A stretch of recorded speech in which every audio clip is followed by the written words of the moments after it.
मित्रांनो, लग्नानंतर होईलच प्रेम या मालिकेच्या नवीन भागामध्ये आपल्याला असं पाहायला मिळणार आहे. इकडे पार्थ गणपती बाप्पाजवळ रडत असतो आणि त्याला प्रार्थना करत असतो. तो म्हणत असतो, देवा, माझ्या काव्याला लवकरात लवकर बरं कर, मी तिला असं नाही पाहू शकत. आणि तेवढ्यातच तो देवाला प्रार्थना करत असताना तेवढ्यातच तिथे रम्या येते आणि रम्या त्याला धीर देत असते. ती म्हणत असते, पार्थ, तू नको काळजी करू, काव्या लवकरच बरी होईल. आणि तो लवकरच रडत रडत त्या रम्याच्या खांद्यावर डोकं टेकणार असतो. एवढ्यातच तिथे जीवा येतो आणि जीवा त्याला बोलावून घेऊन जातो. जीवा म्हणत असतो, चल दादा, तुला नर्सने बोलावलं आहे. आणि तो रम्याकडे पाहून तिला घाण लुक्स देतो आणि रम्याला मात्र त्याचा फार राग आलेला असतो, कारण जीवाला रम्या हॉस्पिटलमध्ये आलेलीच आवडलेली नसते. आणि इकडे नर्सने पार्थकडे काव्याची घड्याळ, मोबाईल आणि एक पेंडंटचा बॉक्स दिलेला असतो. ती म्हणत असते, हे त्यांच्या खिशामध्ये आम्हाला सापडलं. त्यानंतर पार्थ त्या सगळ्या वस्तू घेऊन रडायला लागतो आणि तो बॉक्स उघडतो तर त्यामध्ये तेच पेंडंट असतं, जे पेंडंट पार्थने रागामध्ये तोडलं असतं. हे पेंडंट म्हणजे तिच्या मंगळसूत्राचं असतं, जे पार्थने तिला गिफ्ट केलेलं असतं आणि त्याच्यामध्ये काव्यार्थ असं लिहिलेलं देखील असतं. त्यानंतर तो ते पेंडंट पुन्हा जोडतो आणि म्हणतो, खरं तर काव्या, आता आपलं नातं जुळलं गेलं आहे, म्हणून हे देखील मी जोडतोय. पण तुम्ही लवकर बऱ्या व्हा. खरं तर मला हे तुमच्या गळ्यामध्ये माझ्या हाताने घालायचं आहे.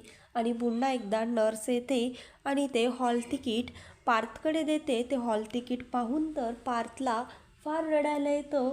तो फार इमोशनल होतो आणि जीवाच्या खांद्यावर डोकं ठेवून पुन्हा रडायला लागतो. जीवा त्याला म्हणत असतो, दादा, आपल्या काव्याला काहीही होणार नाही, तू काळजी करू नको, माझ्या बोलण्यावर विश्वास ठेव, युनिवर्स नक्की तुझं ऐकेल आणि तुम्हा दोघांना पुन्हा एकदा एकत्र देखील आणेल आणि तुझ्या काव्याला आधीसारखी करेल. तेवढ्यातच तिथे रम्या म्हणत असते, खरं तर आता हे सगळं काय होऊन बसलं पार्थ, बघ ना, आता तिची परीक्षा होती, तिने खूप तयारी केली होती या परीक्षेसाठी. ही परीक्षा तिच्यासाठी फार महत्त्वाची आहे, पण आता ती परीक्षेला जाऊ शकणार नाही, म्हणजे आता तिचं पूर्ण वर्ष वाया गेलं आहे. असं ती सगळं निगेटिव्ह तिथे बोलत असते. हे पाहून नंदिनीचा फार पारा चढतो, पण आजूबाजूची परिस्थिती लक्षात घेता ती शांत राहते आणि स्वतःला सावरते. त्यानंतर पार्थ उठतो आणि तिच्या हातातनं हॉल तिकीट घेतो आणि म्हणत असतो, असं काही होणार नाही आहे रम्या. आणि इकडे मानिनी काकू वसुताईंना म्हणत असतात, सांगा ना वसुताई, खरं तर तुम्ही 16 डिसेंबरबद्दल काय बोलत होतात. त्यावर ती म्हणत असते, अगं, तू असं काय करतेस, इथे परिस्थिती काय आहे आणि तू काय बोलतीयेस. बघा तर शारदाताई, तुम्हाला तरी हे पटतं का. पण मी खरं सांगत आहे, मला काव्याची फार काळजीच आहे. त्यानंतर मानिनी म्हणत असते, वसुताई, तुमचं आणि त्या रम्याचं काय चालू असतं सतत, हे काही मला माहीत नाही का.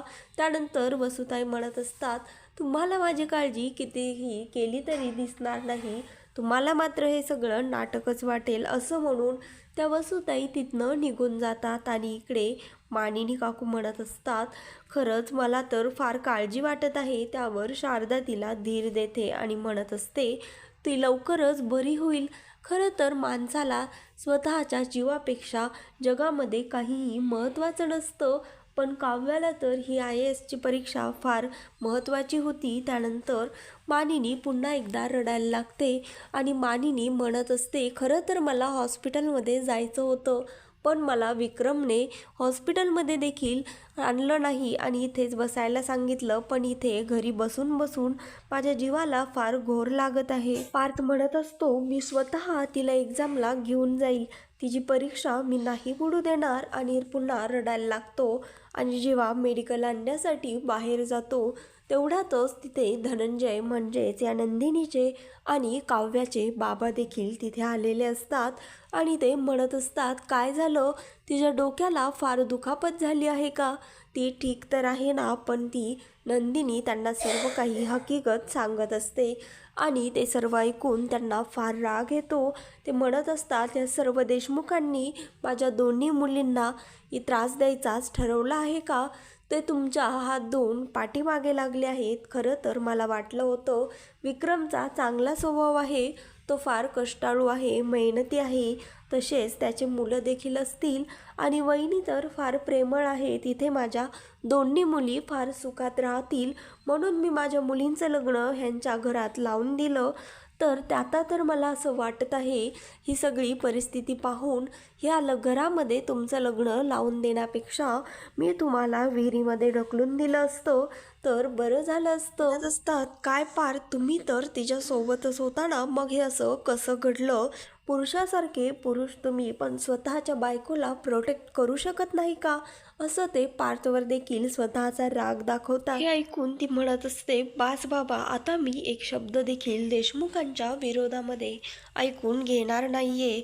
खरं तर तुम्ही फार बोललात, केवळ तुम्ही मोठे आहेत आणि तुमचा अनादर करायला नको म्हणून मी एवढे दिवस गप्प होते.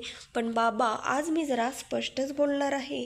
आज चक्क तुमचा आडमोठेपणा हारला आहे आणि प्रेम जिंकला आहे बाबा.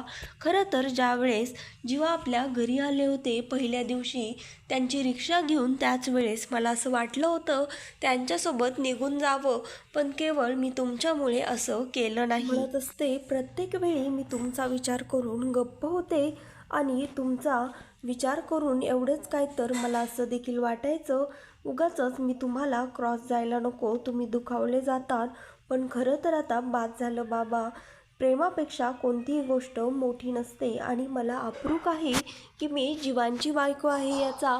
खरं तर फक्त जीवांना आवडावं यासाठीच मी साडीतनं कुर्तीमध्ये शिफ्ट झाले आणि जगामध्ये कोणतीच ताकद प्रेमापेक्षा मोठीच नाही आहे आणि कोणतीही गोष्टसुद्धा प्रेमापेक्षा मोठी नाही आहे बाबा. तुम्हाला माझं उत्तरच ऐकायचं आहे ना, तर मग ऐका. मीच त्यांना त्या दिवशी म्हणाले होते, खरं तर मला तुमच्यासोबत आता बास झाला हा दुरावा, तुमच्यासोबत आवरायचा सावरायचा खेळ खेळायचा आहे असं मीच जीवांना म्हणाले होते. प्रत्येक वेळी मी असा विचार करत आले, आम्ही मोठे भावंड आहोत, जरी आई वडील चुकले तरी देखील आम्हीच त्यांना समजून घ्यायला हवं. पण बाबा बास, पुरे आता.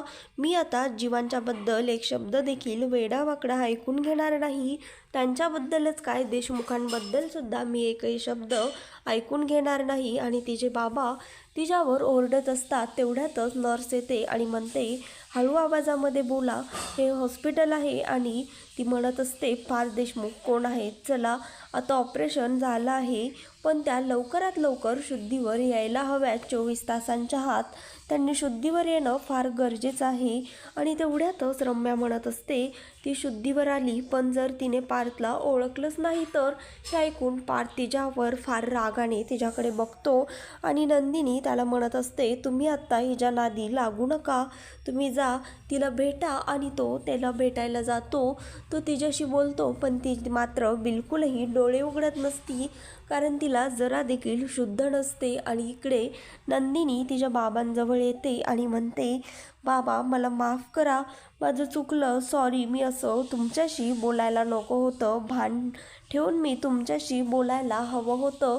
खरं तर देशमुखांशी भरभरून बोलण्यामागचा माझा हेतू मोहित्यांचा अपमान करण्याचा नव्हता बाबा, पण आता मी खरंच थकले आहे आणि आता मला जीवांसोबत पुन्हा एकदा नव्याने सुरुवात करायची आहे. म्हणत असते, बाबा काव्या लवकरच बरी होईल, तुम्ही तिची देखील काळजी करू नकात. आणि त्यानंतर तिच्या बाबांना जीवांचं सगळं काही पुन्हा एकदा आठवायला लागतं. ज्या वेळेस तिच्या बाबांनी जीवाला मारलं होतं त्यावेळेस जीवा एक शब्दही त्यांना उलटून बोलला नव्हता, हे सर्व त्यांना आठवतं. ती म्हणत असते, बाबा तुम्ही देखील विचार करू नका, तुम्ही काहीतरी खाऊन घ्या, तुम्हाला गोळ्या देखील घ्यायच्या आहेत. आणि तेवढ्यातच तो म्हणतो, मी कॅन्टीनमधनं काहीतरी जेवून येतो. तिथे जीवा येतो आणि तो म्हणत असतो, कॅन्टीन आत्ताच बंद झाली आहे, हे मी पार्सल आणलं आहे, हे थोडंसं खाऊन घ्या. त्यावर तो जीवा त्यांना पार्सल देतो आणि ते जीवाला थँक्यू म्हणतात. त्यानंतर जीवाला त्यांच्याबद्दल थोडीशी आपुलकी वाटते आणि इकडे तो म्हणत असतो थँक्यूची गरज नाही आहे. त्यावर बाबा त्याला म्हणतात थँक्यू मी पार्सलसाठी नाही तर ह्या PPTच्या प्रेझेंटेशनसाठी म्हटलं आहे. त्यावर तो म्हणतो थँक्यूची गरज नाही, इट्स ओके. आणि त्यानंतर इकडे काव्याला मात्र जाग आलेली असते, ती शुद्धीवर आलेली असते आणि ज्या वेळेस ती शुद्धीवर येते त्यावेळेस मात्र तो फार आनंदी झाला असतो. तो तिला जवळ घ्यायला जातो तर ती फार घाबरते आणि तो डॉक्टरांना आवाज देतो आणि ती काव्य म्हणत असते खरं तर मी तुम्हाला ओळखत नाही आहे, तुम्ही कोण आहात. हे तिच्या तोंडून शब्द ऐकून त्याला फार रडू येतं. त्याला कळत नसतं ही असं का म्हणत आहे. आणि तेवढ्यातच तिथे डॉक्टर देखील येतात आणि इकडे जीवा म्हणत असतो मी हे दादाला देऊन येतो. त्यावर ती म्हणत असते तुम्ही देऊन बघा पण मला खात्री आहे पार्थ हे खाणार नाहीत कारण काव्य शुद्धीवर नाही आहे आणि जर जोडीदार आपल्या समोर असून आपल्याशी बोलत नसेल तर काही गजाखाली घास देखील उतरत नाही, पण आपलं मन मात्र सततच आपल्याला आतून खात राहतं असं ती जीवाला सांगत असते. आणि त्यानंतर इकडे डॉक्टर काव्याला चेक करतात आणि त्यानंतर ते पार्थला सांगत असतात खरं तर ह्यांची स्मरणशक्ती गेली आहे, म्हणजे या मागचं सर्व काही विसरलेले आहेत. हे ऐकून तर त्याच्या डोक्यावर दुःखाचा डोंगरच कोसळतो. त्याला फार रडू येतं, त्याला कळत नसतं काय करावं आणि त्याला प्रचंड राग देखील आलेला असतो. त्यानंतर तो रागामध्ये सगळं सामान फेकून द्यायला लागतो. त्याला त्याचा राग सहन होत नसतो कारण त्याला फार दुःख झालेलं असतं, त्याला फार वाईट वाटत असतं. तो रडत देखील असतो, म्हणत असतो काव्या मला असं नाही विसरू शकत, मी त्यांना मला विसरूच देणार नाही कारण मला माहीत आहे त्यांचं माझ्यावर फार प्रेम आहे आणि माझं देखील काव्यावर फार प्रेम आहे. युनिवर्स असं नाही करू शकत. युनिवर्स तू आम्हाला एकत्र आणणार आहेस, तूच तर असे मागूनपासनं संकेत देत आलेला आहेस आणि आता हे असं कसं झालं. नाही नंदिनी हे असं नाही होऊ शकत असं तो म्हणत असतो. नंदिनी मात्र त्याला सावरण्याचा त्याला समजवण्याचा सगळ्या प्रकारे प्रयत्न करत असते पण तो रडत असतो, तो कोणाचंही ऐकत नसतो. आणि हे पाहून रम्याला फार आनंद झालेला असतो. ती म्हणत असते आता माझा रस्ता खऱ्या अर्थाने मोकळा झालेला आहे आणि आता पार्थ कायमचा माझाच झाला आहे. गुरुजी जसं म्हणत आहेत अगदी तसंच सगळं काही घडत आहे. आता लवकरच माझ्या गळ्यामध्ये पार्थच्या नावाचं मंगळसूत्र असणार आहे असा ती विचार करत असते. तर मित्रांनो, लग्नानंतर होईलच प्रेम या मालिकेच्या नवनवीन लेटेस्ट एपिसोड पाहण्यासाठी आत्ता चॅनलला लाईक, शेअर आणि सबस्क्राईब मात्र नक्की करा. व्हिडिओ आवडलेला असल्यास व्हिडिओला कमेंट देखील करा.